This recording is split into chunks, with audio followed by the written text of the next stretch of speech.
Today marks the 50th anniversary of the March on Washington, where civil rights icon Dr. Martin Luther King Jr. gave his "I Have a Dream" speech. Thousands paused to honor King in our nation's capital today. More on that in just a moment. But first, two Tuscaloosa community leaders are reflecting on Dr. King's words and how they played a role in their success. WVUA's Jennifer Edwards has more in tonight's top story.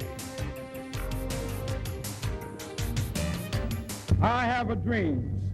It brought us back to the place for why this country received the Declaration of Independence and lived by it. I think his speech really touched all of us and allowed us to look at ourselves and see that we need to honor the principles by which this country was built. Dr. Kelvin Kroom and Dr. Eddie Thomas have been successful throughout life. Both say on the 50th anniversary, they're remembering how Dr. Martin Luther King Jr.'s speech encouraged them over the years. That inspired me to be the best that I could be.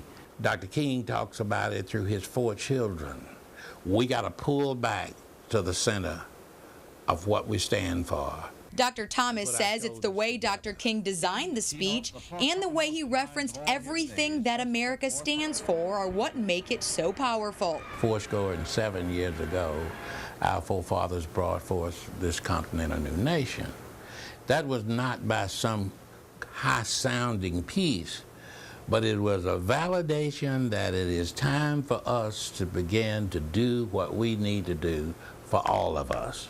And although 50 years has gone by, both men say Dr. King's words are still relevant today. It's inspiring, it's encouraging, and it is motivating. And what we need to do in that sense is continue to rally around that point. We all must be sure that we are the images and role models of what this country stands for. That's what it's about. Reporting in Tuscaloosa, Jennifer Edwards, WVUA News. Dr. Eddie Thomas was the first African-American principal at Tuscaloosa High School. Dr. Kelvin Kroom played football for Alabama. Later, he served as an administrator for Tuscaloosa City Schools and is a minister at College Hill Baptist Church.